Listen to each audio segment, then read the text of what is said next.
Étienne Willem, j'habite à Saint-Pierre, je suis auteur de bande dessinée depuis 15 ans maintenant. J'ai réalisé une bonne douzaine d'albums qui représentent à peu près entre 80 et 100 000 exemplaires d'albums vendus. Alors la bande dessinée, c'est le métier que j'ai toujours voulu faire. Je ne me souviens pas avoir jamais envisagé de faire autre chose. Je crois que c'est en étant petit où j'ai baigné, comme beaucoup de gens de ma génération, dans surtout Spirou, Lucky Luke, Astérix. Plus tard, à l'âge de 14 ans, j'ai découvert Torgal, la quête de l'oiseau du temps de Loisel. Et puis petit à petit, ben voilà, mon univers s'est élargi. Je dessinais dans la marge de mes cahiers plutôt que de prendre note et d'écouter les professeurs, encore que c'est pas vrai. Alors bien entendu, mes parents voulaient quand même un diplôme sérieux, histoire de m'assurer un avenir dans l'existence. Donc j'ai fait un philo et lettres à Liège en section histoire pour faire donner une forme, une saveur à un univers, mais ne pas hésiter à le détourner parce que moi je suis là pour raconter une histoire, pas pour faire de l'histoire. Une fois que le diplôme universitaire a été dans ma poche, j'ai envoyé un premier projet chez Dupuis qui n'a pas été retenu.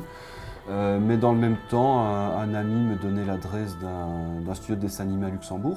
Et, il a regardé mon book et il a dit bon, il manque de la technique, mais il y a quelque chose à faire. Voilà, c'était parti comme ça. Donc j'ai vraiment appris sur le tas dans ce studio de dessin animé où je suis resté quasiment 20 ans. J'ai commencé en 2005 aux éditions Paquet.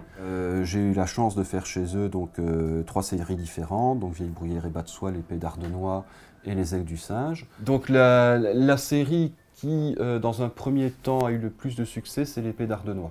Un jeune garçon, en l'occurrence un lapin, qui rêve d'être chevalier et qui va découvrir toute l'horreur de la guerre en fait.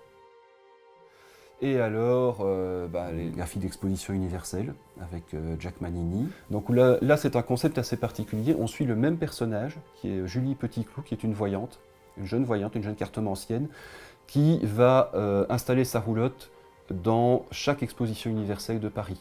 Comme j'avais depuis presque une dizaine d'années ce projet en route, donc les Artilleuses avec Pierre Pévègue, un auteur de romans à succès. Mais ici on est dans un Paris qui porte bien son nom. C'est le Paris des merveilles, puisque c'est un Paris où on va retrouver des fées, des gnomes, des ogres.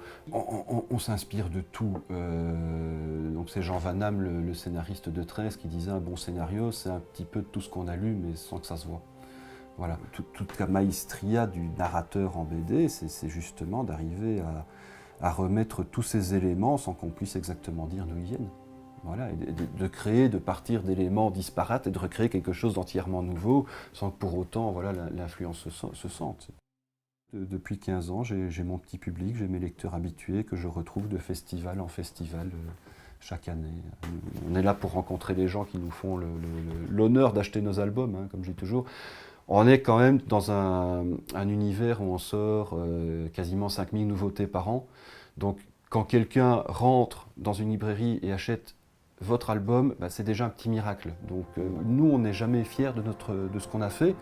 Pour nous, notre dessin, c'est notre quotidien. Mon dessin, je dessine tous les jours, je travaille tous les jours. Mon dessin, quelque part, ne me surprend pas, ne me surprend plus. Et donc, quand je vois le travail d'autres auteurs, de copains, etc., je suis parfois sur le derrière, on me dit mais comment ils arrivent à faire ça? J'y arrive pas aussi. Eux ont le même sentiment par rapport à ce que je fais. Mais les gens aiment, les gens achètent. Donc et les gens viennent nous dire qu'ils ont apprécié le truc. Donc ça vaut quand même quelque part la peine. Oui, il y a une anecdote très drôle. En pleine séance de dédicace, et il y a un monsieur qui arrive devant moi, mais alors là, ah, je suis content de vous voir parce qu'on va pouvoir parler ensemble. Donc, je suis tout content, je me dis, tiens, quelqu'un qui s'intéresse à ce que je fais, c'est bien, on va discuter, ça va être sympa. Il me fait, oui, je voudrais que vous m'expliquiez comment quelqu'un comme Jean-Claude Servet arrive à sortir un album par an.